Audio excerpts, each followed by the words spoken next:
आदाब नाज़रीन, सेटिंग्स में आपका खैर मकदम है। आम आदमी पार्टी ने महंगाई बेरोजगारी के खिलाफ सरहदी जिला पुंछ से जरीना चौधरी वुमेन जिला सदर की क़यादत में आम आदमी के दफ्तर पुरानी पुंछ से प्रीतम पार्क तक एक मेगा रैली पद यात्रा निकाली, जिसमें हजारों लोगों ने शिरकत की और मोदी सरकार की आवाम दुश्मन पॉलिसियों के खिलाफ नारे लगाए। पढ़े लिखे नौजवानों में बेरोजगारी गैर मुतवक्का सतह पर बढ़ गई है और नौजवान मायूसी का शिकार हैं।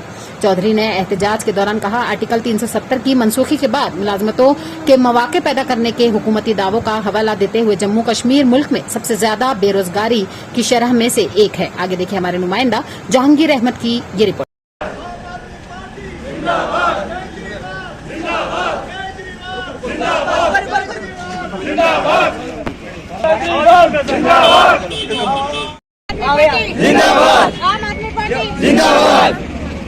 आम आदमी पार्टी जिम्मेवार, बीजेपी सरकार बेरोजगारी का जिम्मेवार, बीजेपी सरकार बेरोजगारी का जिम्मेवार, बीजेपी सरकार बेरोजगारी का जिम्मेवार, बीजेपी सरकार। आम आदमी जिंदाबाद, आम आदमी पार्टी जिंदाबाद, आम आदमी पार्टी, आम आदमी जिंदाबाद, आम आदमी पार्टी जिंदाबाद, आम आदमी पार्टी जिंदाबाद, आम आदमी जिंदाबाद, आम आदमी जिंदाबाद, आम आदमी जिंदाबाद। भ्रष्टाचार का जिम्मेवार बीजेपी सरकार, भ्रष्टाचार का जिम्मेवार बीजेपी सरकार, बेरोजगारी का जिम्मेवार आम आदमी जिंदाबाद, जिंदाबाद, आम आदमी पार्टी जिंदाबाद, आम आदमी पार्टी जिंदाबाद, केजरीवाल जिंदाबाद, केजरीवाल जिंदाबाद,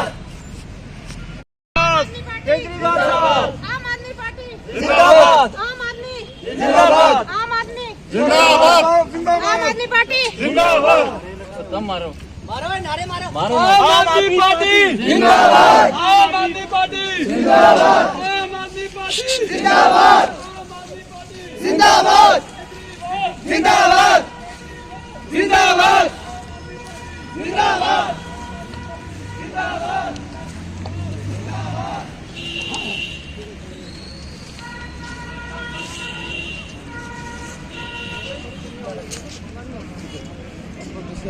पार्टी के लीडर सरदार प्रीतपाल सिंह जी, सर बताएं, ये जो आज आम आदमी पार्टी की तरफ से रैली निकाली जा रही है, इसके हवाले से बताएं। ये जो आज हम रैली निकाल रहे हैं, ये करप्शन और अनएम्प्लॉयमेंट के खिलाफ हम ये रैली निकाल रहे हैं।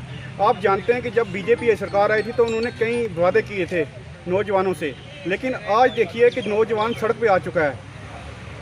जॉब देने के उन्होंने वादे किए थे, लेकिन जो एम्प्लॉय पहले लगे हुए हैं, चाहे वो कंस्ट्रक्शन मुलाजिम हैं, चाहे वो NYC से, चाहे वो VDC से, चाहे NHM वाले हैं, उनको आज निकालने की बात चल रही है कि घोटाले भी जामिन निकालें तो उसमें स्कैम कितने सामने आ रहे हैं। घोटाले पे घोटाले, कई जगह आपने देखा होगा पिछले दिनों में कि JK SSB की जब एग्ज़ाम हुए तो ये बोला कि मास चीटिंग हुई है।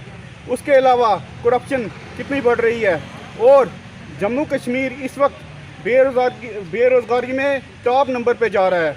इसके आप कंपेयर करें आम आदमी पार्टी की, आम आदमी पार्टी जहाँ भी गई है, आप देखिए 5 या 10 लाख से ज़्यादा हमने जॉब प्रोवाइड की हैं दिल्ली में। जब पंजाब में हमारी सरकार बनी तो उसके आते ही तो हमने हज़ारों जॉब वहाँ पे दी हैं। 32,000 से ज़्यादा लोगों को हमने वहाँ परमानेंट किया है। 26,000 जॉब हमने क्रिएट की हैं और आने वाले वक्त पे और जॉब भी हम निकालने वाले हैं। तो आप ये सोच सकते हैं कि बीजेपी सरकार जब आई थी तो युवाओं के लिए बहुत से वादे लेके आई थी, लेकिन आज देखिए करप्शन कहाँ पे जा रही है और अनएम्प्लॉयमेंट कैसे बढ़ रही है। धन्यवाद। जो पद यात्रा थी वो बड़े पूर्वपूर्ण तरीके से हमने पुरानी पुंछ से शुरू करके यहाँ पे परेड ग्राउंड में आके इख्तिताम पजीर हुआ है। आज की हमारी इस रैली का मकसद ये है, महंगाई के खिलाफ, बेरोजगारी के खिलाफ और नाइंसाफ़ी के खिलाफ। रूलिंग गवर्नमेंट के हथकंडे सब जनता को मालूम है कि वो क्या कर रहे हैं। मकान आपने जाती जो मलकियत रकबे में लोग मकान बनाते हैं उसमें भी उन्होंने परमिशन लगा दिया है। यही बात मैं बोलना चाहिए। तो दफ्तरों के चक्कर काट करके फिर भी परमिशन नहीं मिल रही है। इतनी गवर्नमेंट जो है लोगों को तंग कर रही है कि बोलने के काबिल नहीं। लोग आज सड़कों पे उतर आए हुए हैं। ये सड़कों पे उतरना लोगों का यही है कि लोगों के साथ नाइंसाफी हो रही है, बेरोजगारी हद से बढ़ रही है और लोग तंग आके अपने सड़कों पे उतर आए। तो इसी में आम आदमी पार्टी ने आज रैली जो है मुनक्किद की है। ये है कि एक तो भ्रष्टाचार बहुत हो रहा है, करप्शन बढ़ गई है, उसके बाद महंगाई देखो, जो सिलेंडर 450-430 रुपए का था अभी वो 1200 के करीब है। एक गरीब आदमी जो मजदूरी दिन में 500 या 400 की मजदूरी करता है उसका घर कैसे चलेगा। और इन्होंने नए नए कानून बनाए हैं कि जो गांव में नया मकान बनाएगा उसको भी टैक्स देना है, परमिशन लेनी है। हम गरीब आदमी कहां से परमिशन ला के अपना मकान बनाएंगे। हमारे बने हुए मकानों पे भी इन्होंने टैक्स लगाए। किसी के पास भी जाओ, भ्रष्टाचार के बगैर कोई काम ही नहीं करता है और हमको बेवकूफ बना के रखा है। हमने ऑनलाइन कर दिया, आप ऑनलाइन करो। क्या ऑनलाइन करो? काम किए निर्गा में लोगों ने, काम किए पंचायत में, बम शेड बनाए बॉर्डर पे लोगों ने, तो किसी को कोई पैसा नहीं मिला ना बम शेडों के वो कंप्लीट हुए। और निर्गा में जिन्होंने बेचारों ने काम किया उनको आज तक पैसा नहीं मिला। ये इसके खिलाफ आज हमने ये रैली निकाली है, इसलिए कि महंगाई बहुत बढ़ गई है। ये